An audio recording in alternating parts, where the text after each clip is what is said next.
Welcome two दिदीबहिनी garden च्यानलमा हजुरहरूलाई स्वागत छ। आज चाहिँ मेरो इन्डोर प्लान्टहरू हजुरहरूलाई निकालेर देखाउनु पर्यो भनेर। यो चाहिँ हाम्रो पुरानो घर हो, पहिलाको घर हो। यो चाहिँ अब चाहिँ एकदम रिपेयर हुँदैछ, त्यसले गर्दाखेरि यो चाहिँ हामीले चाहिँ बनाएको छ, रिपेयरहरू गर्छौँ। अब यो हामीहरू आधा भइसकेछ, आधा चाहिँ गर्नुपर्छ। अन्त यहाँनिर चाहिँ यस्तो छ मेरो इन्डोर प्लान्ट हो। आधा चाहिँ यो चाहिँ निकाल्दिनँ, आज निकाल्छु। यहाँदेखिको निचेदेखिको माथिसम्म थियो, हिजो चाहिँ मैले निचेको चाहिँ आधा निकालेँ, आज चाहिँ आधा निकाल्छु। यहाँबाट सबै राखेको थिएँ। फेरि हाम्रो घरमा डगी छ कि, डगीहरू पुरा ज्यादा बदमासी छ, गिराइदिन्छ पटहरू। यस्तो चाहिँ सुत्दैछ प्लान्टहरू, यस्तो चाहिँ अन्त बनाउँछ। अनि मैले यहाँनिर राखेको थिएँ नि त, पुरा राम्रो लाग्छ नि त।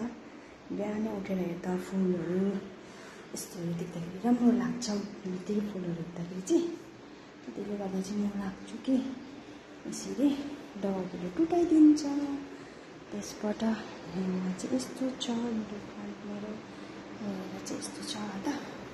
त्यहाँदेखि यहाँनिर चाहिँ यहाँ छ नि नटी, पुरा नटी छ यो डगी मेरो। यो सबसे बेसी नटी हो। यसले तोडफोड गरिदिन्छ। यहाँनिर चाहिँ अब यस्तो छ, यसले पनि राम्रो सर गरेर राखेको छ है। यहाँनिर डराउँछ, यसलाई पनि बाहिर निकाल्छु छाउमा। अब यो भित्र सेट भएछ, यस्तै मुताबिकको जग्गामा चाहिँ बाहिर राख्नुपर्छ, जसमा कि छाउ डाइरेक्ट घाम नभेट्ने गरेर। अन्त यस्तो छ। यताको चाहिँ मैले सबै निकालेको छु। प्लान्टहरू यता चाहिँ यस्तो घाम लाग्छ ज्यादा, आफ्टरनुनमा चाहिँ यस्तो ज्यादा घाम चाहिँ सबै पस्छ भित्र कि, ज्यादा गर्मी हुन्छ नि त, पोल्छ। हामीलाई पोल्ने चाहिँ प्लान्टहरू कस्तो हुन्छ होला। अन्त यस्तो छ।